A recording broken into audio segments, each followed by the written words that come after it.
Hello guys, welcome to our channel. నేను మీ వెంకట్ తేజ. ప్రస్తుతం మనతో పాటు ఒక స్పెషల్ గెస్ట్ ఉన్నారు. ఆమె పేరు నారీసేన ఫౌండర్ లతా బొట్ల గారు. ఆమెతో కొన్ని విషయాలు మనం చర్చిద్దాం. నమస్తే మేడం. నమస్తే తేజ. సో రీసెంట్ గా జానీ మాస్టర్, సో అతని గురించి ఎటువంటి ఆరోపణలు వచ్చాయో మనందరికీ తెలుసు. ముఖ్యంగా ఒక అమ్మాయి పైన అత్యాచారం చేశాడు తన చిన్న వయసులో కూడా అని చెప్పేసి ఆమె బయటకు వచ్చి చాలా విషయాలు చెప్పింది. ప్రజెంట్ అయితే జానీ మాస్టర్ ని అరెస్ట్ చేశారు. సెంచల్ కూడా జైలుకు కూడా పంపిస్తున్నారు. అంటే అసలు ఇప్పుడు చాలా మంది ఏమంటున్నారంటే జానీ మాస్టర్ ని కావాలని ఇరికించారు, కావాలని కుట్ర పన్నే చేస్తున్నారు ఇండస్ట్రీలో కొంతమంది వ్యక్తులు. అండ్ మరికొంత ఏమంటున్నారంటే ఆ అమ్మాయి 4 ఏళ్ళు 5 ఏళ్ళ నుంచి బయటకు వచ్చి ఎందుకు చెప్పలేదు, ఇప్పుడు అతను మంచి స్టేజ్ లో ఉన్నప్పుడే కావాలని బయటకు వచ్చి అమ్మాయి చెప్పింది. సో ఈ రకంగా మాట్లాడుతున్నారు. అసలు ఈ కేసుని ఎలా చూడాలో ఎలా చూడకూడదో అర్థం కావట్లేదు. సో దీనికి సంబంధించి మీరేం చెప్తారు? మేము నారీసేన కాబట్టి ఒక అమ్మాయి పాయింట్ ఆఫ్ వ్యూలో ఆలోచిస్తే అమ్మాయి 16 సంవత్సరాలు అంటే 16 ఏట నుంచి ఈ డాన్స్ కొరియోగ్రఫీ జానీ మాస్టర్ టీంలోకి వచ్చాను అని చెప్పడం జరిగింది. అప్పటి నుంచి ఇప్పటికి ఎంత వయసు ఉండొచ్చు ఆ అమ్మాయికి? దాదాపు ఒక 6 ఇయర్స్ అయిందా? 21 ఇయర్స్ వచ్చి ఉంటాయి. అంటే ఈ 6 ఇయర్స్ లైఫ్ ఎలా లీడ్ చేసింది? అప్పటి నుంచి ఇలాంటివి అనుభవిస్తుందా? అంటే ఒకవేళ అనుభవించినా భయపడిందా చెప్పటానికి? ఎందుకు చెప్పలేకపోయింది? మరి అలా ఉన్నప్పుడు ఎందుకు కంటిన్యూ చేసింది జానీ మాస్టర్ తో? ఇలాంటి విషయాలన్నీ కూడా మనము డీప్ గా వెళ్ళి తెలుసుకోవాలి. ఇప్పుడు వరకైతే ఆ అమ్మాయి ఇచ్చిన కంప్లైంట్ వల్లే జానీ మాస్టర్ ని అరెస్ట్ చేశారు. అంటే ఆ అమ్మాయి దగ్గర సాక్ష్యాధారాలు పూర్తిగా ఉండబట్టే పోలీసులు కూడా దాన్ని ఎంక్వైరీ చేసి ఇవి సరైన సాక్ష్యాధారాలు అని అనుకున్న తర్వాతే అరెస్ట్ చేస్తారు కదా. అంటే ఆ అమ్మాయి భయపడి ఉండొచ్చు. రీజన్ 1 అంటే నా కెరీర్ ఎక్కడైనా పోతుందేమో, నేను కష్టపడి వచ్చాను దీనిలోకి, అంటే నేను మళ్ళీ కెరీర్ లేకుండా అయిపోతానేమో అని ఒక భయం ఉండొచ్చు.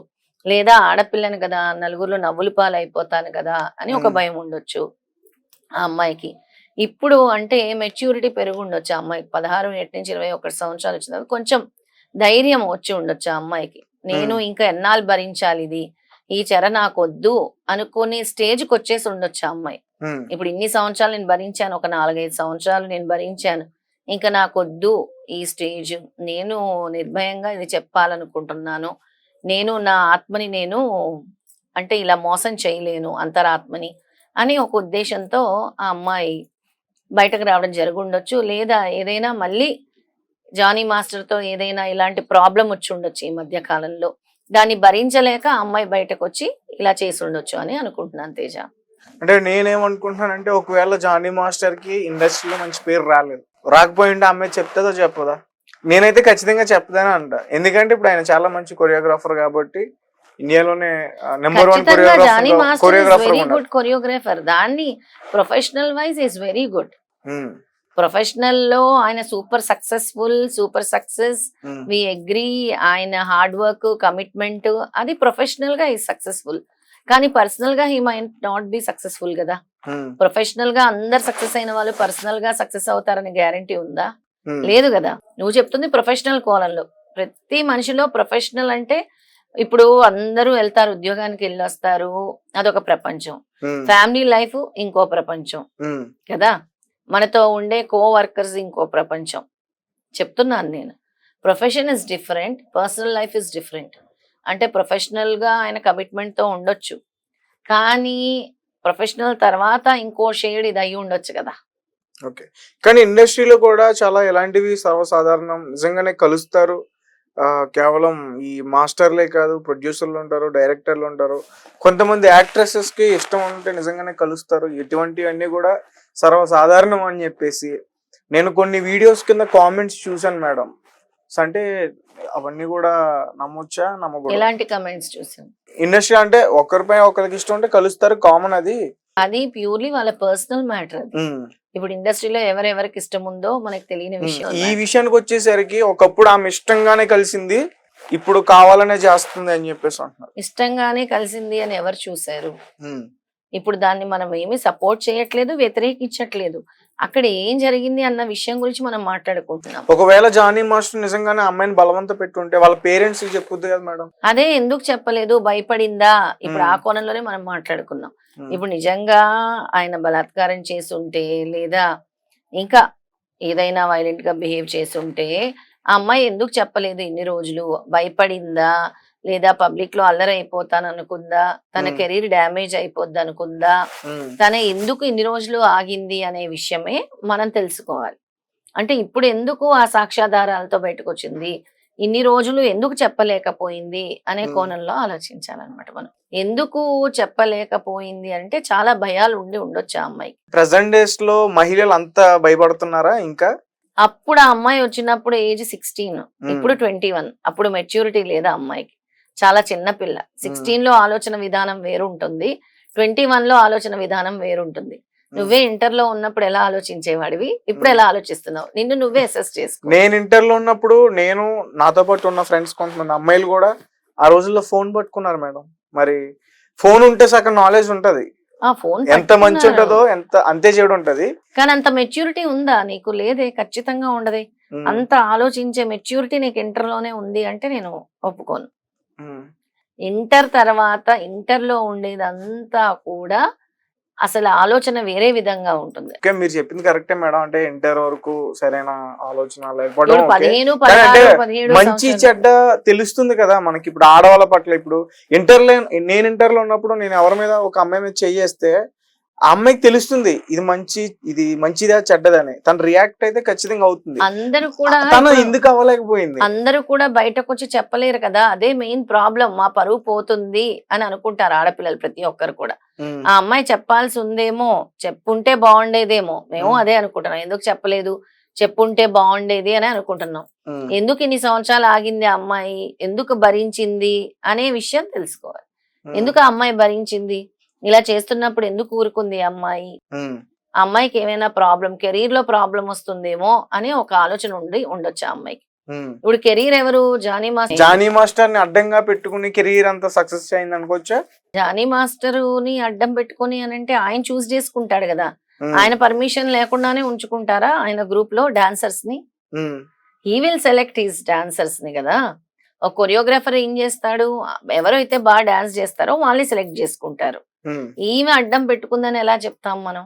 అడ్డం పెట్టుకుంది అని మనం అనలేం కదా! ఈ ఉమ్, అమ్మాయికి అవకాశాలు వచ్చాయి. ఆయన ఇచ్చాడు కాబట్టి అవకాశం వచ్చింది. ఉమ్. తర్వాత ఇప్పుడు ఈయన అవకాశాలు ఇవ్వట్లేదేమో. అంటే ఒక సినిమాలో అవకాశాలు హీరోయిన్ గా కూడా ఉంది. ఆయన తీసిన మూవీలోనే హీరోయిన్ గా ఉంది అమ్మాయి. హీరోయిన్ గా కూడా అవకాశం ఇచ్చాడు. మరి ఎందుకు ఎక్కడ చెడింది వీళ్ళిద్దరికి? ఉమ్, మళ్ళీ అక్కడికి వచ్చేసరికి వీళ్ళిద్దరు పర్సనల్ మ్యాటర్ వస్తుంది. ఉమ్, అక్కడ వరకు వీళ్ళకి అండర్స్టాండింగ్ ఉందేమో, తర్వాత ఉమ్. అండర్స్టాండింగ్ పోయిందేమో, అందుకే పబ్లిక్ లోకి వచ్చారేమో. మీరే అంటున్నారు అండర్స్టాండింగ్ ఉందని చెప్పేసి. ఇప్పుడు అండర్స్టాండింగ్ పోయింది అనుకుందాం. ఉమ్. సరే, అండర్స్టాండింగ్ పోయింది. మరి ఇప్పుడు ఆ అమ్మాయి చేసిన ఆరోపణల వల్ల మరి అతను నష్టపోతున్నాడు, అతని ఫ్యామిలీ నష్టపోతున్నారు, అతని పిల్లలు నష్టపోతారు, అతని భార్య ఇదైపోతుంది. అతను ఎంతో కష్టపడి తెచ్చుకున్న ఒక 10 సంవత్సరాల క్రేజ్ అంతా కూడా ఒక 2-3 రోజుల్లో పోయింది. ఆల్మోస్ట్ పోయింది. అదొకటి. మళ్ళీ ఇందులోకి ఒక కొత్త యాంగిల్ తీసుకొచ్చారు, లవ్ జిహాద్, మత మార్పిడి అని చెప్పేసి. మరి మరి ఈ రకమైన అన్ని ఆరోపణలు మరి అక్కడ కష్టం కదా. ఖచ్చితంగా లవ్ జిహాద్ అంటే నిజంగా ప్రేమిస్తే మతం మారాల్సిన అవసరం కూడా లేదు. ఉమ్, మతం మారాలని ఎక్కడైనా రూల్ ఉందా? ప్రేమకి మతం అడ్డా? కులమతాలు అడ్డా ప్రేమకి? ఇవన్నీ ఏముండవు కదా ప్రేమకి.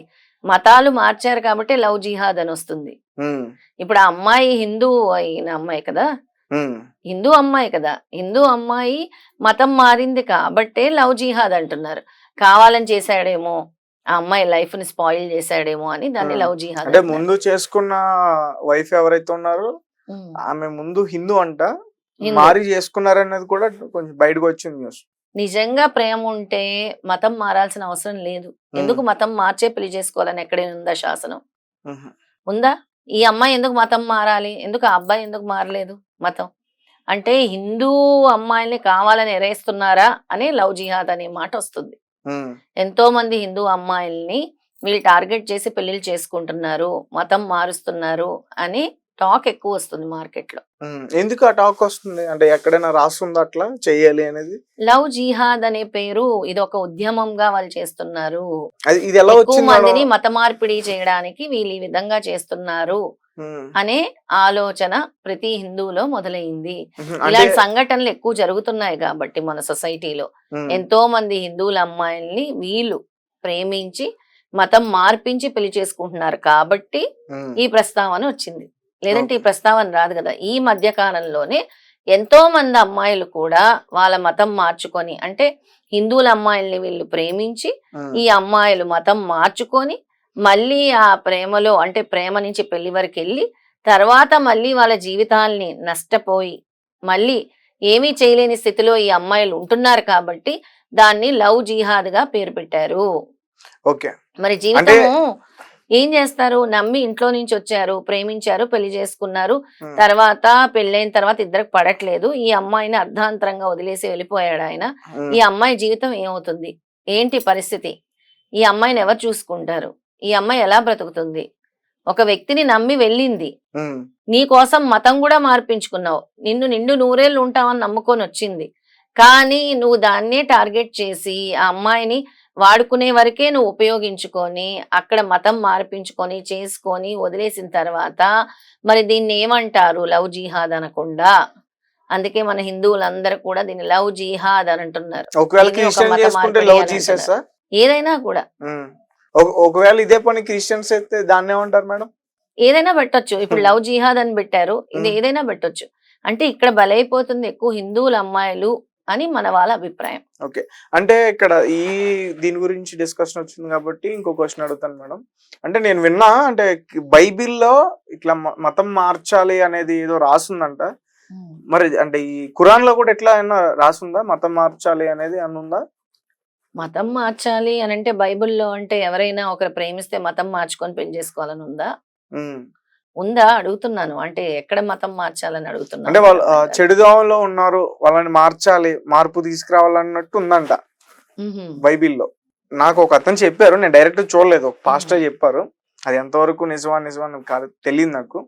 ఎక్కడ ఏ కులంలోనైనా ఏ రిలీజియన్ లోనైనా ఉమ్, ఎవరి మతం వాళ్ళకి గొప్ప. ఎవరిని మార్చాలని ఎక్కడ శాసనం ఉండదు.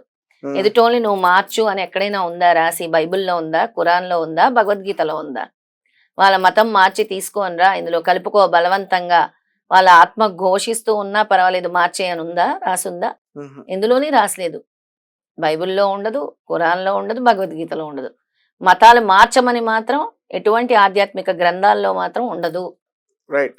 అంటే ఒకవేళ దానికి సంబంధించి ఒకవేళ ఇప్పుడు అతను దానికి పాల్పడ్డాడు, ఆల్రెడీ ఒక హిందూ అమ్మాయిని పెళ్లి చేసుకున్నారు, హ్యాపీగా ఉన్నారు, పిల్లలు కూడా ఉన్నారు. మరి ఇప్పుడు ఇంకొక అమ్మాయిని కూడా అదే మరి తరహాలో హ్యాపీగా నువ్వు మోసపరచడానికి ప్రయత్నించారు. మరి దీనికి సంబంధించి ఏమైనా కేసు ఉంటుందా ఏంటి? హ్యాపీగా నువ్వు పెళ్లి చేసుకున్నావు, ఒక అమ్మాయితో ఉన్నావు, మళ్ళీ ఇంకో అమ్మాయితో అఫేర్ ఎందుకు? ఉమ్, ఆ అమ్మాయి భార్యగా నువ్వు స్వీకరించావు, భార్యతో ఉండొచ్చు కదా.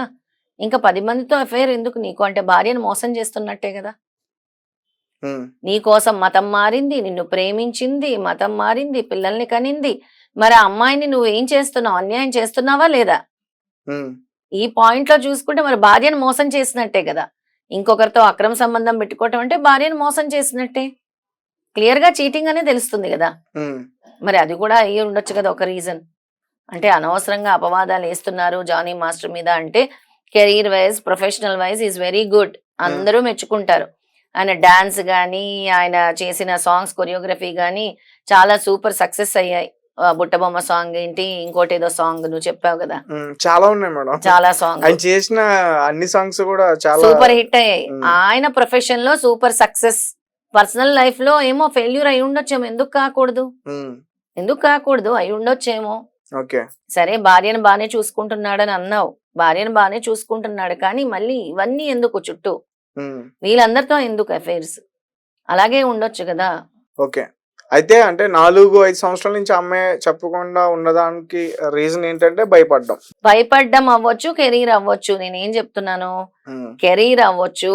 ఈ అమ్మాయికి ఉండే కెరీర్ పోతుందేమో అని ఒక భయం ఉండొచ్చు అని చెప్తున్నాను. ఆ కెరీర్ అమ్మాయి కోసం ఇన్ని రోజులు ఉండిపోయింది, ఇన్ని రోజులు గడిపేసిందా అమ్మాయి? అది పర్సనల్ గా వెళ్ళి తెలుసుకోవాలి. ఉమ్, కెరీర్ కోసం ఇన్ని రోజులు గడిపేసిందా అని అంటే ఎందుకు గడిపిందో మరి ఉమ్, జానీ మాస్టర్ కి ఆ అమ్మాయికి తెలవాలి. నువ్వు నన్ను అడగకూడదు ఆ ప్రశ్న. అంటే ఇప్పుడు అడుగుతున్నా, అక్కడ ఉన్నది అమ్మాయి కాబట్టి ఆ అడుగుతున్నా మేడం. ప్రశ్న ఉమ్, వాళ్ళిద్దరి మధ్య ఎందుకు ఇన్ని సంవత్సరాలు సాగింది, ఇప్పుడు ఎందుకు సాగలేదు అనేది వాళ్ళ పర్సనల్. అది ఉమ్, నువ్వు అడిగిన కోణంలో, అమ్మాయి కోణంలో అడిగావు కాబట్టి ఆ అమ్మాయి ఎందుకు ఇన్ని సంవత్సరాల నుంచి చెప్పలేదు అని అంటే ఉమ్, ఆ అమ్మాయి కెరీర్ గురించి అయి ఉండొచ్చు, ఆ అమ్మాయి సొసైటీలో పరుగు పోతుందని ఒక భయం అయి ఉండొచ్చు, లేదా ఆ అమ్మాయిని బెదిరించి ఉండొచ్చు అనే రీజన్స్ వరకే మనం చెప్పగలం. ఆ అమ్మాయికి ఆయనకి ఎలా అండర్స్టాండింగ్ ఉంది, వాళ్ళ కెరీర్ లో ఎలా ముందుకెళ్లారు, ఇవన్నీ పర్సనల్ గా ఇంట్రాగేషన్ చేసిన పోలీసులకు మాత్రమే తెలుస్తుంది. ఎందుకంటే ఆ అమ్మాయి దగ్గర ఉండే ప్రూఫ్స్ పోలీసులు చూసి ఆయనకి శిక్ష విధించారు కాబట్టి. ప్రెసెంట్ అయితే అతనికి 14 రోజులు రిమాండ్ కి అయితే తరలించారు. ఎందుకు ఇచ్చారు 14 సెంచల్ రోజులు కూడా రిమాండ్? చెంచల్ కూడా రిమాండ్ కి తరలించాల్సిన ఇది ఎందుకు వచ్చింది? సాక్ష్యాధారాలు చూసే కదా, ఆ అమ్మాయి ఇచ్చిన ప్రూఫ్స్ అన్ని చూసి సాక్ష్యాధారాలు చూసే కదా. ఇది ఇరికించడానికి ఇరికించకపోవటానికి ఒక న్యాయస్థానం ఉంది, న్యాయ వ్యవస్థ ఉంది, పోలీసులు ఉన్నారు. ఇరికించాలంటే ఎవరినైనా ఇరికించాలంటే ఈజీగా ఇరికించేసి ఏదో సెల్ ఫోన్ లో తీసేసి బంధించేస్తే ఇరుక్కుపోతారా? విచారణ అయితే జరుగుతుంది కదా. పోలీసులు చెప్పినా కూడా న్యాయస్థానం ఒప్పుకోదు. పోలీసుల మాట అస్సలు వినదు న్యాయస్థానం. కాదు మేడం, అసలు జానీ మాస్టర్ నే ఆ అమ్మాయి అతను మంచి కొరియోగ్రాఫర్ అని తన వల్ల చేసుకుంది అనుకోవచ్చుగా. ఇప్పుడు జానీ మాస్టర్ ని సపోర్ట్ చేస్తున్నావా? నేను అడుగుతున్నా. అంటే ఇప్పుడు జానీ మాస్టర్ అంటే అన్ని కోణాల్లోని అన్ని కోణాల్లోని నీ మాట్లాడే మాటలన్నీ కూడా జానీ మాస్టర్ ని సపోర్ట్ చేస్తున్నట్టే ఉంది. నేను ఎందుకు సపోర్ట్ చేస్తాను మేడం? ఇప్పుడు అతను తప్పు చేస్తే నిజానికి అతనికి శిక్ష పడద్ది. ఇప్పుడు 14 రోజులు పంపించారు, అతను 3 రోజులు దొరకకుండా పారిపోయాడు. దానికి ఆయన ఎలాంటి అన్ని ఎదుర్కొన్నాడు. సరే, ఇందాక నువ్వే చెప్పావు ఆయన ఒప్పుకున్నాడు, పోలీస్ స్టేషన్ లో అన్ని నేను చేశానని ఒప్పుకున్నాడు, అందుకే రిమాండ్ కి తరలించారు చెంచల్ కూడా రిమాండ్ కి. సాక్ష్యాధారాలు అన్ని చూశారు, ఆయన కూడా ఒప్పుకున్నాడు. దొరికిన తర్వాత 3 రోజులు ఎందుకు పారిపోయాడు? ఆయన తప్పు చేశాడు కాబట్టి పారిపోయాడని ఎందుకు అనుకోవాలి? అతను కూడా అతని వేలో అన్ని ఆధారాలతో బయటకు రావడానికి ఇన్ని రోజులు ఉన్నాడు అనుకోవచ్చు. మరి ఆధారాలు ఎందుకు చూపించలేకపోయాడు? 3 రోజులు టైం తీసుకున్నాడు కదా. సరే, నేను కరెక్ట్, నేను జెన్యూను అనే ఆధారాలు ఎందుకు చూపించలేకపోయాడు? చూపించాలి కదా. సరే, నేను ఇవన్నీ చేయలేదు, ఆ అమ్మాయి బ్లఫ్ చేస్తుంది, నన్ను ఇరికించాలని చూస్తుంది, ఆ అమ్మాయి నన్ను మోసం చేయాలని చూస్తుంది, నేను ఇవన్నీ చేయలేదు, these are all made videos, కావాలని నన్ను ఇరికించడానికి చేసిన వీడియోస్ అని ఎందుకు ధైర్యంగా చెప్పలేకపోయాడు? ఏ తప్పు చేయకుండా ఉంటే ఎందుకు చెప్పలేకపోయాడు? Okay, right.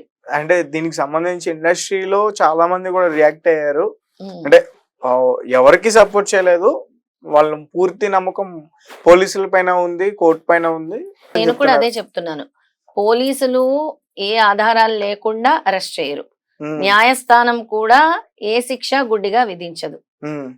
పూర్తి సాక్ష్యాధారాలు పరిశీలించిన తర్వాతే న్యాయస్థానం కూడా శిక్షిస్తుంది. అంతే కదా, మన న్యాయ వ్యవస్థ ఉంది తేల్చడానికి. అది నిజమేదో అబద్ధమేదో తేల్చడానికి న్యాయ వ్యవస్థ ఉంది. సాక్ష్యాధారాలన్నీ కనిపెట్టడానికి రాబట్టడానికి పోలీస్ అధికారులు ఉన్నారు. వాళ్ళు పూర్తి వివరాలు సేకరించిన తర్వాత అరెస్ట్ చేశారు. నిజానిజాలు ప్రూవ్ చేసుకోవాల్సిన బాధ్యత జానీ మాస్టర్ మీద ఉంది. ఏది నిజమో ఏది అబద్ధమో ప్రూవ్ చేసుకోవడానికి న్యాయస్థానంలో అవకాశం ఉంటుంది రిమాండ్ తర్వాత. ఎంతో మంది రాంగ్, అంటే నువ్వు అంటున్నావు చూడు ఇందాక, అంటే అమ్మాయి కావాలని ఇరికించి ఉండొచ్చని. అలా నిజంగా ఇరికించి ఉంటే, నిజంగా ఈయన తప్పు చేయకుండా ఉంటే, ఇఫ్ ఈస్ ట్రూత్ఫుల్, భగవంతుడు తప్పకుండా రక్షిస్తాడు. లేదు ఇక్కడ అన్యాయం చేసి బ్లఫ్ చేసి ఉంటే కర్మ అనేది ఎవరిని వదలదు. భగవద్గీత అదే చెప్పింది, కర్మానుసారే ఎవరికైనా కూడా శిక్ష విధింపబడుతుంది. ఎంత పెద్దవాళ్ళనైనా కూడా కర్మ అనేది వదలదు, ఎవరు తప్పు చేస్తే వాళ్ళని. నిజానిజాలు తేల్చడానికి మన న్యాయస్థానం ఉంది. మనం ఒక కోణంలో తెలిసిన విషయాల వరకు మాట్లాడుకున్నాం. నిజంగా అక్కడ ఉండే సాక్ష్యాధారాలు ఏంటో మనందరికీ కూడా తెలియదు. అవి ఇప్పుడు మీడియాలో ఎన్నైనా వస్తూ ఉండొచ్చు, ఇలా జరిగింది ఇలా జరిగింది, జానీ మాస్టర్ మంచోడు, ఈ అమ్మాయి చెడ్డది, లేదా ఈ అమ్మాయి మంచిది, జానీ మాస్టర్ చెడ్డోడు, 2 కోణాలు వస్తున్నాయి మీడియాలో. ఇప్పుడు ఎవరికి సపోర్ట్ కాదు, అమ్మాయికి సపోర్ట్ కాదు, జానీ మాస్టర్ కి కాదు. ఇవన్నీ తేల్చెప్పడానికి ఉంది. మనం డిస్కస్ చేసుకుందంటే ఎందుకు అంటే, నువ్వు అడిగిన పాయింట్స్, ఈ అమ్మాయి ఎందుకు బయటకు రాలేకపోయిందంటే ఇవి రీజన్స్ అయి ఉండొచ్చు. ఇప్పుడు ఆయన విషయంలో లవ్ జిహాద్ అని ఎందుకు వచ్చింది అని అంటే, ఆయన వదిలేయలేదు కాబట్టి ఆయనకి లవ్ జిహాద్ అని రాలేదు. లవ్ జిహాద్ అని ఎందుకు వచ్చింది అని నువ్వు అడిగావు కాబట్టి చెప్పాను. ఎంతో మంది అమ్మాయిలు ఇలా మోసపోతున్నారు కాబట్టి, దిక్కుతోచని పరిస్థితి వాళ్ళకి ఏర్పడింది కాబట్టి దాని పేరు లవ్ జిహాద్ అని పెట్టారు. ఈ జానీ మాస్టర్ వాళ్ళ భార్య పిల్లలతో చక్కగా జానీ మాస్టర్ చూసుకుంటున్నాడు, దీన్ని మనం లవ్ జిహాద్ అని అనట్లేదు. కానీ ఈ అమ్మాయిని మోసం చేయకూడదు